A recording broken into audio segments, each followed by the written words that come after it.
Hello, Saseni, how are you doing, my good people? It's you, Girl G, the dope storyteller, again with a very interesting video. And I want to stop being your Girl G. I am a fine lady. I am a mamacita. I want to change that. I don't know whether I can say, sorry, I am your Lady G or Mama G. The mama. Anyways, guys, I am so happy that my previous video did so well. I got a lot of positive feedback. I did the video with my best friend Kate. Yes, and that was amazing. And prior to that, I also did another video. Yeah, me reacting to your secrets, ama some shady stuff that you've done to other people before. So, for that video, I also got responses and I really like them. Na nikasema, then why not do a part 2 of the same video? Like, it's about some skeletons you guys have hidden in your closet. So mkamua kunitolea, mkamua kunionyesha your dirty linens. Yeah, and I appreciate that. By the way, it's good to share. You feel at ease, at burden from all that crap that you're carrying. You know, it's negative, si poor. Najua stuff poor, you always want to share, you always feel good about it, and then good stuff doesn't stress, bad stuff does. So if you share it out, you feel better. So guys, I am so happy to be here to do a part 2 of the same video, and keep them coming. Zikizidi kukam, I'll keep on doing more episodes of the same. So thank you guys. So I have said a lot. Nimesema a lot. And before I get into the video, if you've not yet subscribed to my YouTube channel, I know you get entertained here. I know you feel good being here. You know. Anyways, make sure you just hit that subscribe button, ring that bell. You will get notified every single time I post a video, because you don't want to miss out on this, you know. Yeah, I want us to grow. I want to have a larger audience. I want to feel good when I'm doing these videos. I know, like, so many people are going to watch my video. I am going to entertain many people. I am going to inspire, motivate, you know. Yeah, many people out there. So with that being said, now we can start our today's video. You know. Okay. I once forgot to brush my teeth before heading out on a date with a girl I had met online, so I used my under t-shirt to clean them off. Okay, anasema alifanya hivi. Yeah, that is what they did. Mimi sidhani it's so bad, unless wewe ni cool kid mwenye umezoea. Before you go to bed, you have to brush your teeth. You brush your teeth after every meal. Yeah, but for me, it is okay. You know, it is okay for me. Mimi, very okay. But again, I would advise for you, if you're going out, meupenda tu kuwa na maybe a sweet, a chewing gum, you know, something that can refresh your mouth when you're going out, and maybe you forgot. We are human, we forget. Maybe you forget to brush your teeth. Yeah, a gum will do. Unless now if you have like skuma, maharagwe, whatever shit that can get stuck on your teeth. But if it was should I say ish for you, then that's okay. Yeah, I decided to read it because na relate nishifanya hivyo several times, of course. Yeah, nishifanya hivyo. I had a crush on this dude for the longest time I can remember, but I couldn't do anything about it because I was dating at the moment. This must be a good girl. Like, amekuwa amecrushia mtu for the longest time they can remember, na amekuwa amehold, like, hata hajawahi fikiria kufanya kitu. Alikuwa tu ana hold her horses. Hey, I decided to give him a chance, and damn, his bed game was flat. Ilikuwa ICU, beyond repair. Umeinsist hizo vitu zote, but it means that it was super bad. ICU, intensive care unit. The fuck were you doing? The hell did you do, my friend? Mlifanya nini? I cannot relate. You've never had bad sex. I love good sex. Na kama kuna tunaweza kosea mkamba nayo, bad sex.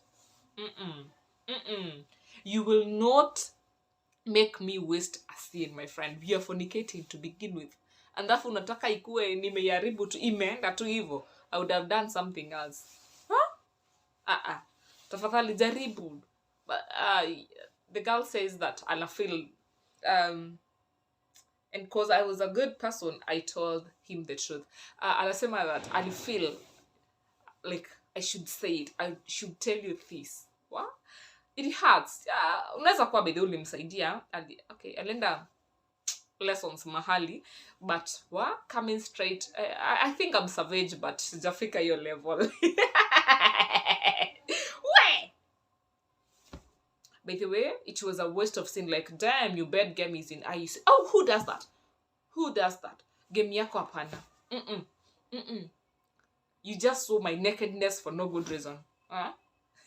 I am assuming that I am in her shoes trying to do that, but can't be me. Maybe naweza tu spare ego yako, you know, until you land this kind of a lady who will tell you on your face they don't care. Anyways, pole mama for wasting your sin. God atakusamehea you. I used to pay my nephew 10 shillings per minute to be my personal footrest as I watched TV. Guy.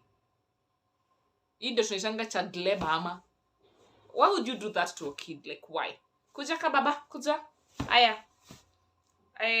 Fanya kama ng'ombe, because you know you have to kneel and then put your hands in the form your table shape, you know.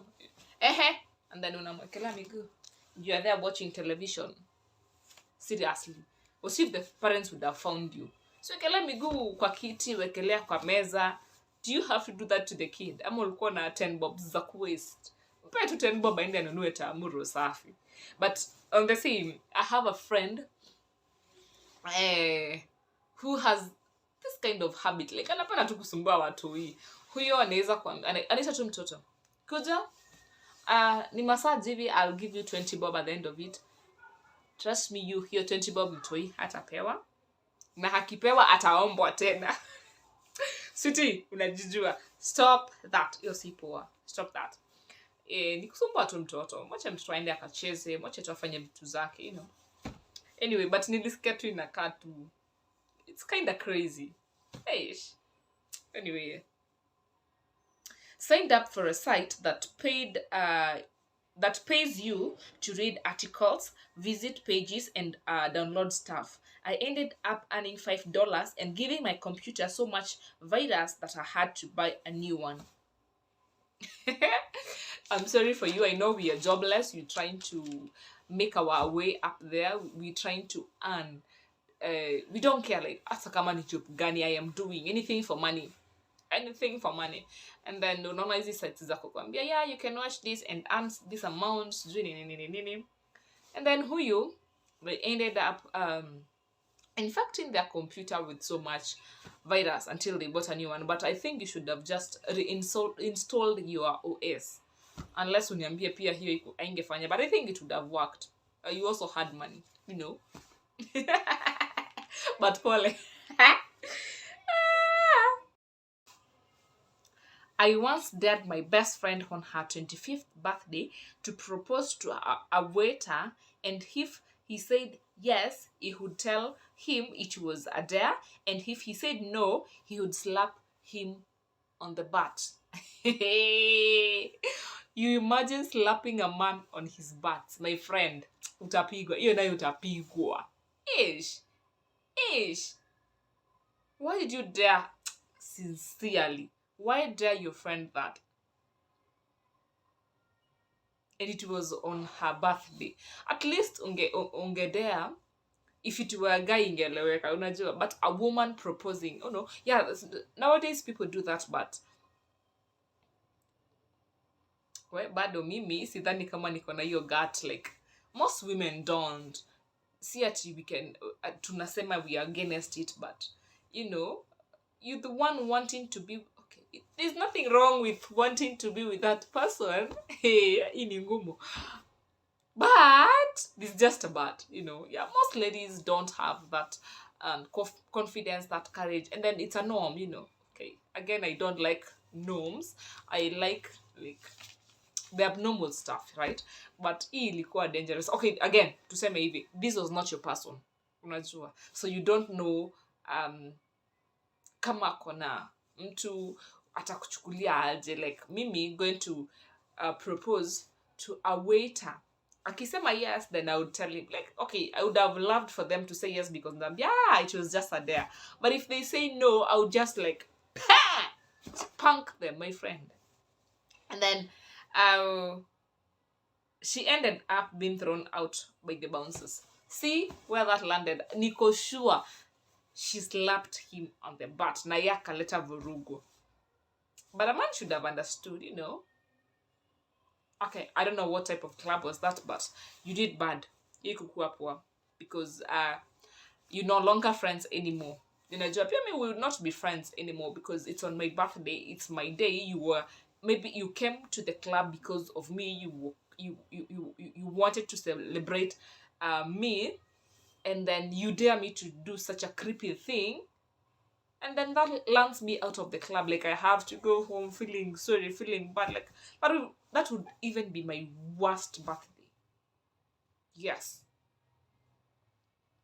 We as we play, as we dare people, as we do these challenges that we do with friends, kindly angalia to limit. There's a limit, Yeah, maybe this is a place with serious people when you hawajui jokes, and the way I love joking guy. Yeah, so you didn't do good to that person. Like, kumfanyia justice. Isiku yake bana.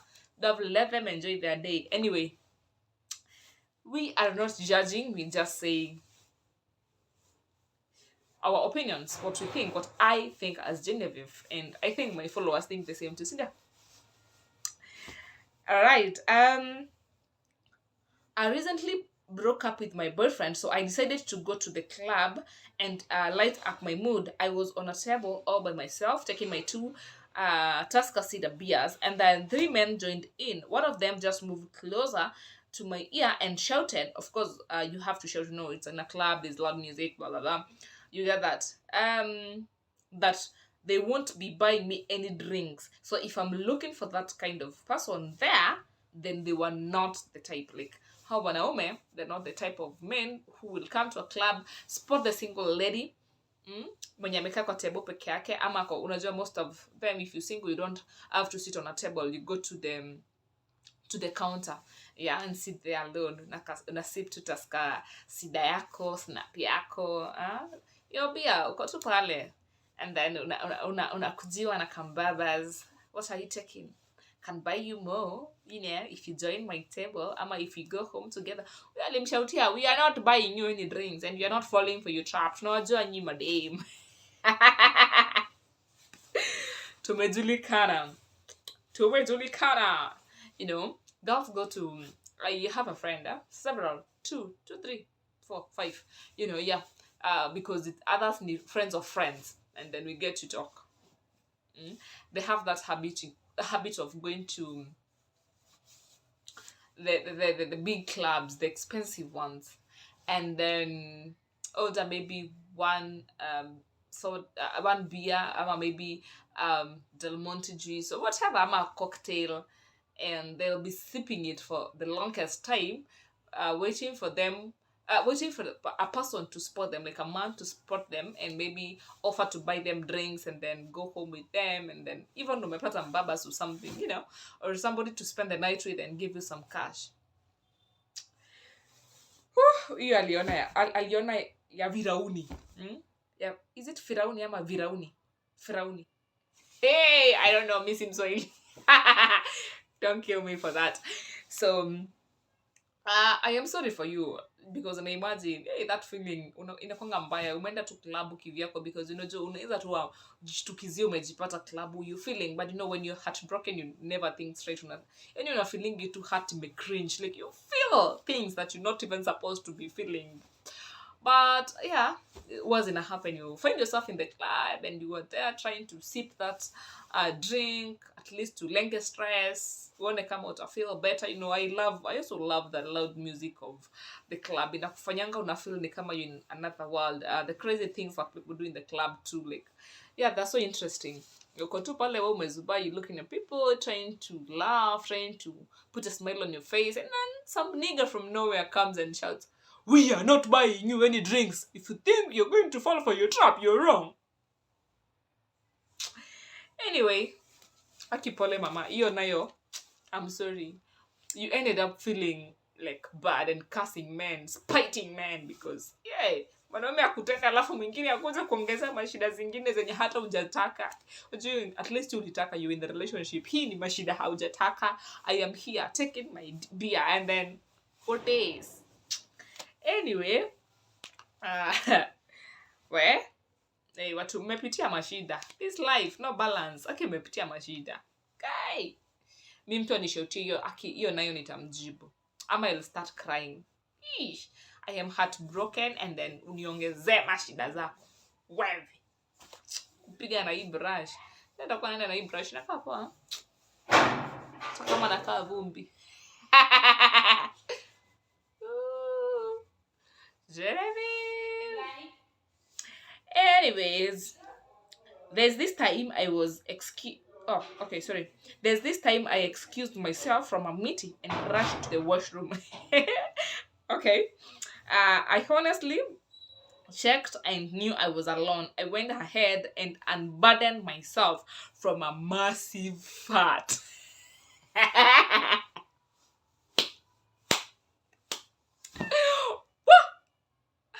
But kuna yote ya mwana kwangu na feel umekazwa mdau, you just want to release it, like umejaribu kubana hadi tumbo ni kama imejaa gas, umebloat tumbo. Anyway, let's hear what happened.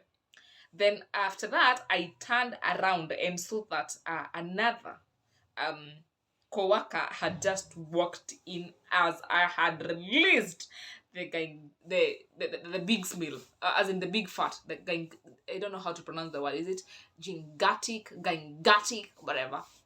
Yeah, they use some ambiguous word. It's a big word for me because with my tongue pronouncing that, no. So it was a big fart. Let's call it a monster. A big fat. Ish, the smell. Man, this Jimmy never do what? Shit. And you remember my previous video, I told you a story how I did like in a mat, but hizo zangu zilikuwa zile silent.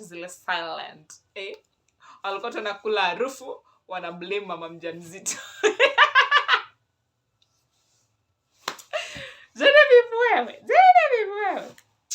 Anyway, I'm sorry. And then imagine sasa wewe you are their superior. Ni mtu wanakuogopa, wako zile like boss. Alafu anakuja anapatana na kiharufu kingine hapo, boss ameachilia, and you're the only one. And then tuseme nisikia ikiisha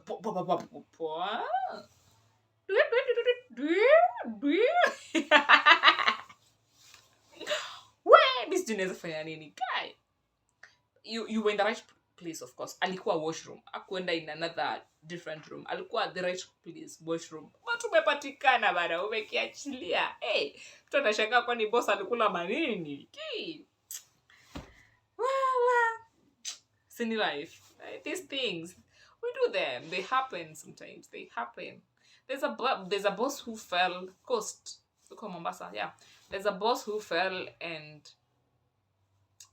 the co-workers got to see her in not so nice innerwear. Imeraruka. Embarrassment.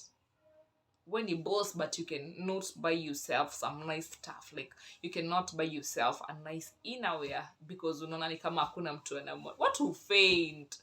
Acha usidhani kama uonekani. People faint. People fall. Alright? Upepo comes and if you're in a dress, also a skater one, ama a skirt. Okay? Yeah, shit happens and you find yourself in a situation, ama in a place where you never wanted to find yourself. So can you at least try and be a better kiasi? I don't know who I was talking to, one of my many friends, and we were like, sometimes when you're given a position by God, like God anaweza put some place na reasons zake. So atusemi you have to be super bossy ama you have to change everything about yourself or stuff, but can you leave the class, as in the position umebarikiwa, umekuwa CEO, atusemi uvae tacky clothes ama imported clothes za millions. No, we're saying can you dress well, look the part, like you're CEO, like yeah, look like the CEO. All right, sisemi you overdo. I hope you're getting me. All right, yeah, but try and look the part. Jamani daktari anakaa daktari, ni daktari, right? Si tunaona ni daktari and then again unakaa kama ambaye you are jobless. Ati hata watu jobless look way better than you, right? Yeah, try and look the part. Sijui kama tumeelewana, but I hope we have. Anyway, I am sorry for that big fat, but not super sorry, because anyway, it's a call of nature. Hakuna vile ungeavoid. Yeah.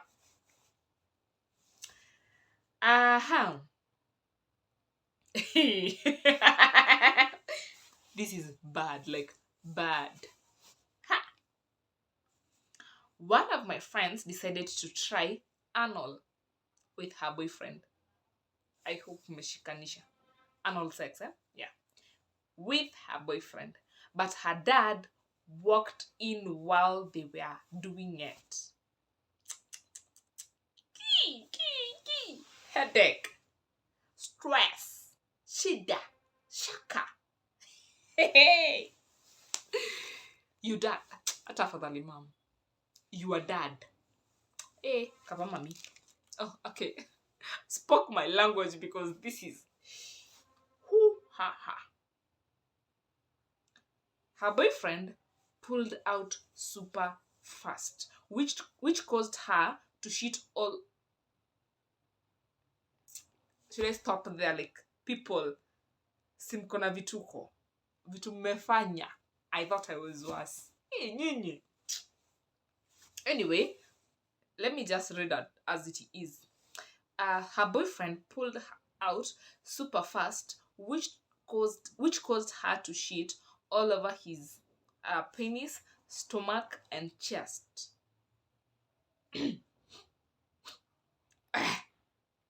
Okay. Apparently, the smell was so awful that he started to throw up. The guy started to throw up. Poor dad saw the whole damn thing.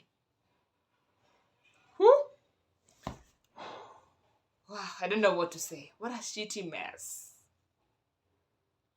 Gosh. No, I am assuming I am the girl, eh? How do I ever face my dad? Like, after that, I would just pack my shit and boom, gone. Like, never coming home. I even prefer it being the normal thing.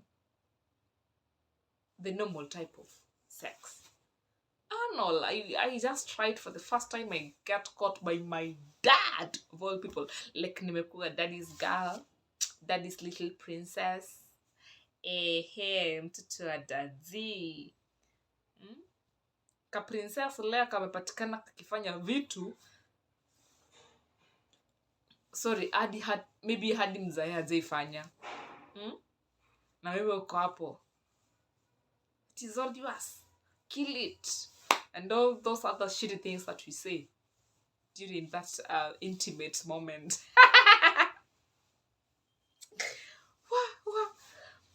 But so far, this is the worst. Inayo, I would have not shared. Okay, good thing for you, you shared. But if it were me, inayo ningeenda nayo kwa grave. Inayo ningezikwa nayo wadau. Eish! I would take ages before I even do sex again. Like, it hurts, like, damn. But siamini, like, but okay, this story aside, have you ever walked on people having sex? Have you ever been walked on, like, people come find you doing sex? Because but I have ever done sex while other people were in the other room. Like, yeah, I have done that. Although ilikuwa silent. Unajua ni ile ya kuiba. Because if you make any sounds, if you moan so loudly, damn, tapatikana. But walking in on people having sex, I would love that, by the way. But this was messy, like, wow. And then, guys, do you know how... Do you know how anal sex works? Because I don't. Do you have to do it after umeshit kabisa? Awa, nitatafuta choku. You know, that guy, yeah, he talks so highly of the entire thing and he doesn't care. I would love to hear his insight about this. Like, yeah, naona nini, like, okay, because amefanya, so it's not a big deal for him, but wow. Mimi mwenzenu sijui. Jun bado namurumia huyu dada. Kaenda wapi? Kamwambia babake nini baadaye? Okay, this is not even a laughing matter. It hurts. I don't know where you are. I don't know whether you've ever gone home. I don't know whether you addressed the issue with your dad. I don't know. Like, I don't know what you did, but whatever you did, damn, God must be strong out there. You're like, where? Ungekuwa karibu. Nakubaya mzinga. What? Anyway, hiyo ni kali. I once dated a guy who didn't make any sound or say anything during sex. Unaina ni wa wapi sincerely. For how long can you put on with that? Put on. Okay. Kizungu nayo. Like, be with that person. If you're not saying nothing during sex, that is our intimate moment. I want to hear you funny sounds. I want you to say some crazy and nice stuff to me. I want to know that you're there. You go up there, you go down there, whatever place, that position uko. I want to know you're there. Lakini sasa wewe, what do you mean ukiniambia you dated a person who was making no sound? See, after that another mbu. Then did you even ever talk of as in sex as a topic? Like, did you ever discuss it with this person? Sababu, if they don't talk during sex, when are they ever going to talk about it? Hata sidhani kama watakuwa na the courage to talk about it, but I'm sorry girl, very sorry. Hey, wadau, si mmepitia. Hi. Anyway, thank you for sharing. Like, thank you so much for sharing. I used to have this friend whom I shared so much with, like a confidant. So whenever I had disagreements, arguments with my boyfriend, I ran to her. Now they are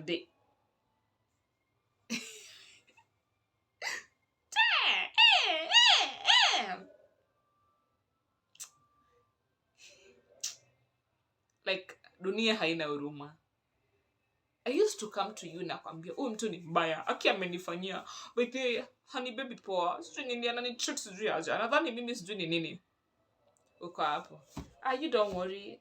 Atakuwa tu sawa. Ama kama kutreat poa, si you dump him. Ashina na yeye. Pia mimi siwezi date mtu kwa hivyo. You know, those kind of friends when you will I say jealous? Like, there's that something in our washi, in our sumbu. Achana tu na yeye. Mimi siwezi date mse kama huyo. Atalifanya nini? Mimi mtu akanifanyia hivyo. We done, like, catch me dead. Mtu anifanyia hivyo.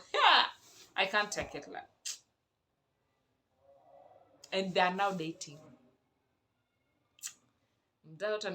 Like, we can never be friends again. Whatever time we've been friends, hata kama ni since we were born, then let it just go down the drain. Like, wacha iende tu hivyo. Ishe. By the way, sister code ufikia wapi? What is the level of sister code? Ama bro code, yeah, in your relationships with the people that you have. You're my friends, nini. So inaweza, like, where do I draw the line? Can I introduce you to my man? Can I be free with you and my man around? Ama you the person I am going to hide my man from? Again, can you after you have done this person, can you still date the same person? Ama you cannot, you know. Kuna hizo gali codes and bro codes zenye mnaweza ongelelea, ama zingine they come without saying. Because for me, I cannot date a man who's been dated by my friend. Iyo nayo is a no. And I used to know, maybe unless if I never knew, but kama I used to know, hata nikijua bado itakuwa shida. Itanifanya nifeel vibaya kidogo, then I'll have to talk to the friend, approach, nimweleze iko hivi na hivi na hivi, and then yeah, from there we can see the way forward. But just hivyo tu in the dark, ni kama tu unamsnatchia, because ni kama you were just waiting for them to break up and then boom, act. Ama maybe you were together when they were also together, you know. You can never tell in such a situation. Okay, anamalizia by saying, I didn't know yeah, I didn't know until I saw her posting photos on her Instagram and WhatsApp status, saying just moved in with my man. Is it your man ama my man? You just moved in with who? Your man ama the man who used to be mine and you stole from me? And then maybe wewe sasa ulikuwa ni ule wa kuenda una visit, unamtembelea, unamwoshia nguo, you know, you do those chores for him, na hajawahi kuambia like, see we move in, hajawahi, hata it has never crossed his mind. But mwingine ndo huyu, hata I am sure it didn't take long, washia moving. Ni kama ndo wewe ulikuwa wewe ndo barrier, kikwazo katikati yao. Okay, katikati. Forgive me, katikati yao. Ni hata sijui guys, ebu mniambie pale chini, ama mkuje inbox mniambie, where do you draw the line with your friends? Juu Nairobi najua mimi ukiintroduce you man to your friends, then hey, you never know what will happen. But all my friends know my man. But how? Wananijua, I'm the mafia. But I can't do nothing about it. But I think we understand each other quite well. And we also have our sisterhood code. Like, tuko na hiyo kodi yetu kuna pali imefika, because ukifikia level ya dating the guy I was dating, and ni mimi niliwa introduced, and then I used to tell you this and this and that about him, ni kama you are just choosing it. You used to take it and use it against me. Anyway, I don't have much to say, but I hope you are doing well, alright? Yeah, just let them be. Watch it. Back in 2017, I was a hungry lion, alright? And I smashed with so many girls. Okay, what was up with you? Were you in campus or what? Because that is the hoeing period. That is where men and women get to do so much stuff. They try to try this and try that. They try doing a lot of things. Okay, yeah. So, one of the friends hooked me up with a chile. So I talked with her and agreed to have sex, blah, blah, blah. To my surprise, she came with another lady who happened to be her sister. I knew it later. And then it was a threesome, definitely. And then I got them both pregnant when I went fertile. Yay! What did you do? Like, I would love to know the story. Like, what happened? We talked kidogo, kaniambia he supports the women differently, because it never ended up with either of them. Lakini by the way, we should stop trying new things unless it's business, unless it's something constructive. Is it vitu funny sorry, is it vitu funny tukizitry, naona watu wana end pabaya. Wenye walikuwa wana try the other type of sex, the other one, you know, the sim 2 imebako, it was even worst. Who you mazifanya I'm king, I can have as many as, you know, boom, 2 at a time, as in at the same time actually, because it's I think you never smashed them again. Yeah, he told me never smashed them again, it was just that. But I wonder how. I don't wonder, but you should know, guy, I was confused. I am confused. You should know that you can have sex once, just mara moja tu na msee fulani, and then that is how you get them pregnant. And mwingine, you've had sex with them so many times, and then it is never happened. Ever. It is never happened. Mwingine tu akuje. The very first time you hit that moment, you impregnate that person. Damn! You know, ni mbaya. But then I read a story, okay, off the topic. Okay, they are kind of related, not off, but off kidogo. When I was in campus, I also read this story about a lady who was told to go to school, a certain school, by their parents, and then they never wanted to go to that school because that is not the course that they wanted to do. So they opted to go to the same school, yes, but to do a different course. So the parents were like, no, you're going to do what you want, and blah blah blah. So the lady ended up running away from home, going to the boyfriend's place, like a new boyfriend. Unajua ndio alikuwa ametoka high school, so kiwa pale unapanga na kale ka boyfriend ka, you just go see and then you go back home. I am assuming they were a good person like me. Not a good person, a good child. Tulikuwa tusikii wazazi sana, but we used to know where to draw the line. You know, yeah, because sisi, mimi, personally, nimelelewa, you can never be caught with a man like, hey. Yeah, so it used to be that bad. So unaona, unakimbia unaenda unamuona huko chini ya maji, then you come home kama mtoto mzuri. So this time anarun anaenda kwake kutulia huko, si umekosana na mapara, utaki kusikia stories zao, and then say your time adolescence pia inakuwa inasumbua saa vizuri kisawa sawa. Sitaki kuona how my parents, I am choosing my boyfriend over my parents. Ulidanganywa na nani? Who lied to you? So they go to the boyfriend's place. So during that period, alikaa na the boyfriend, I think for 2 or 3 weeks. She got pregnant during that time, and she got infected with HIV, AIDS, during the same period. So the guy was positive and impregnate. So she just had to come back home with a lot of stress. So devastated. Okay, mimi maneno zingine ni ngumu, and mimi ni mkamba, leave me alone. Wow. Okay, I am blaming it on being a Kamba, and the Kambas we pronounce words so well, eloquently, but I am here. And anyway, it's a struggle. So it was bad, and yeah, these things happen, man.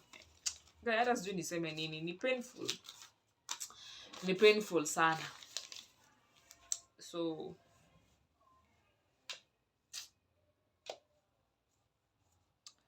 the bad thing about life doesn't come with a manual ati unajua nikifanya hivi itakuwa, yeah, the things you know, like I should do this and this will be the end result. Like when you have sex, the end result is either you get pregnant or not. Like uko tu hivi ni hapo, unprotected sex ni hapo. But there are other things zenye you cannot avoid. You know, I wanna go be with my boyfriend. And then what happens? You still come back to the same parents. Shaka. Anyway, ni life. Na ni ngumu. This is the last one. And I chose it to be last because where?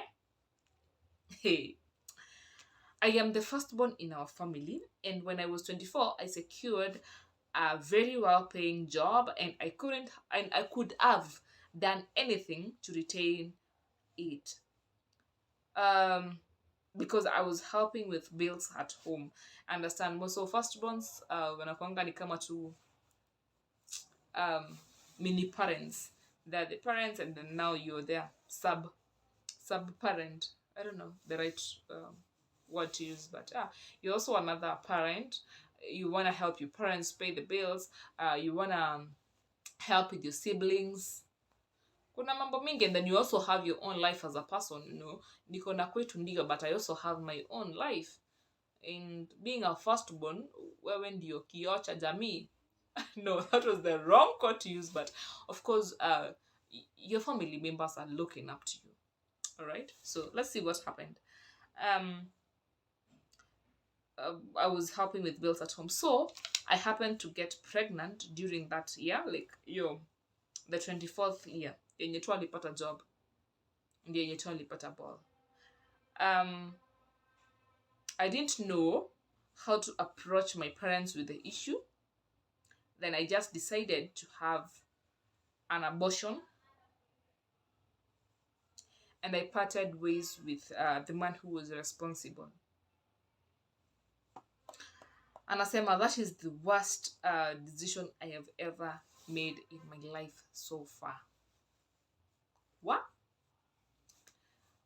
I have been playing with my brush, and I just think I should just play with my brush na nimanyamaze because ni hard. I don't know what to say about this because it is also a hard one. It's a difficult one, but I think we should create a certain relationship with our parents whereby, apart from them being our parents, apart from them being so strict and bringing us up in a certain way, like unajua there's a certain way mtoto mmoja anaweza leleka na mwingine analeleka a very different way, because parents are also different. Yeah, we are from different backgrounds. Na kila mzazi kuna vile anataka mtoto wake akue. So I think after umefika a certain age, you should start talking to your parents about certain things as a person. For instance, I never used to talk about boyfriends with my mom when I was in high school, because tuseme unajua high school, that is the highest level naweza kusema unaweza kuwa na boyfriend, because primary school, that is a dead no, a big no, like hell no. High school, it was another big no. All right, yeah, that is where singeweza kuongelelea about boyfriends and stuff like that. But when I got into campus, I was like, there's this time I called my mom and I told her, Mom, I am going out. Kaniambia, going out where? And it was at 8, because alikuwa na tabia kunipigia kitu saa 4 ama saa 5 ndo aniambie good night na make sure niko nyumbani. That time nikamwambia vizuri, ma, I'm going out, so naweza kuwa unavailable sababu naweza kosa kusikia simu, so I'd rather tell you the truth. Akaniambia, unaenda wapi? Unaenda na nani? And then I was like, calm down mama, calm down. I am going out with my close friend. I never called the person my boyfriend, my close friend. And then nani anaenda? Olive anaenda. I used to have a friend, hey, by the Olive, nimekumiss. If you get to watch this video, mama, text me. I lost your number. You changed my phones, you know, yeah, vitu ni mingi. But I will also look for you on Facebook. Nimekumiss sana mama. You've done so much like crazy stuff with you. Like, I need to find you. So Olive anaenda. Nikamwambia, yeah, Olive is going. So she was like, okay, sawa, you be careful, ndawapigia kesho asubuhi. And that was the first time, and I was like, oh, I thought you were going to kill me. You didn't. Anyway, I'm so far for you to kill me. The next time I came home, my friends were having a party. Ilikuwa ina happen usiku. I just had to tell my parents, Mom, I want to go to that party. It's happening June, so I want to be there. Can I tell your dad? I was like, okay, fine. I am more scared of my mother than my father. So my dad is tunaflow too. I just told my dad, like, Daddy, I am going to be out and I will be back in the morning. Mnaenda wapi? I just told him the venue. Akaniambia sawa. And I was like, oh, so it has been that easy. All this while it has been that easy. Because my mom used to tell me, I dare you get pregnant. Utakaa pale, I will stop paying school fees. I'll do nothing for you. Utakaa pale, utalea huyo mtoto. Utafuta baba. Like, he used to kelelesha me for things I have not done. Like, alikuwa na try nisangwaje eri tiba kuliko kinga, eri kinga kuliko tiba ya kinga. Alikuwa anajaribu kunizuia nisifikie hapo, because most people think I am so extroverted, I am so outgoing, so I would just end up doing anything. I cannot just do anything. Najua kuna limits, and I also have my own what are they called, principles, yeah. So I think you should be open with your parents. You should fika the level 24. You're mature enough. Unaweza ambia mzae, I have gone out drinking with my buddies. Like, it's your life. It's the life you want for yourself. They have had yours. It is your turn. So for you to have an abortion and lose a man, maybe you loved this man, they also loved you back. You tell them, they agree to be responsible. But just because unashanga utaambia mzazi aje, that you're pregnant, you decide to have an abortion. Now, can you go tell your parent, like, Mom, I had an abortion some time back because I couldn't tell you this and this and that? They'll even be shocked. Atakuwa zile za like, you should have told me. Parents are parents. They have that soft part in them. Hata kama ni mkali aje, akona ka soft spot. Asa ili umwambie via the phone, then after a while you can go tell them, tell your friend, tell your auntie when unajua ni close to your parents, and then atawambia. Unajua akiwa ashasikia news, hata ukikuja sasa kumwambia in person, it won't be as bad. Amekuwa nayo, kama ni anka, kama ni kukasirika na wewe, ashamaliza hiyo maneno. So akikuongelesha itakuwa, yeah, atakuwa like ana feel better, and then it will be okay. Okay, it's only a blessing. So I also think it is the worst decision that you made, because you also said it. All right, I am not judging. There are other people who've done abortions, but they also had their own reasons. Then yeah, but they would wish to have such a sitting. I also know you guys would love it, like having a person who've done an abortion, na si ati tumjudge, no, atueleze jani yake, atueleze reasons zake za kutaka have an abortion. Everybody always have their own reasons. Some people are not ready. Huyu aliogopa wazazi. Maybe you know, some people say that when you get pregnant, be sure to lose the other 2 years, like the following years. Hizo mbili zenye zinafuatana, you're going to do nothing, like you're not going to achieve as much. But me, I don't think that is the case. Pregnancy is ugonjwa. It's just tuseme, some people want to work until they go into labor. Tuseme tu ni hizo miezi 3 ama ni 3, hata ukikuwa na CS ni 3 tu. Yeah, za kunene, za kujinance, kuangalia mtoto nini, and then you move on with your life. Anyway, maybe na wa urge to do not do things because you're scared. Don't be. Ati juu unaogopa mzazi. Go tell them. See, you said you had a well-paying job. Ungesema, if they disown you, you have a job. Ungeenda kukaa na huko, and then at least you'd have had a man who was supporting you. Sasa na ungekuwa umerukwa na the guys. Urukwe na mzazi akuwa hakutaki, na urukwe na pia boyfriend. Hapo sijui hata sijui ungefanya nini. Yeah, so that was just my opinion. I think you should, after you've gotten to a certain age, kama mzazi wako ni strict, some of the parents, they're friendly. By the way, mimi vile najokianga mamangu saizi, I wonder whether that's the same parent mwenye alinilia nikiwa mtoto. Sorry, because that woman used to tell me, what?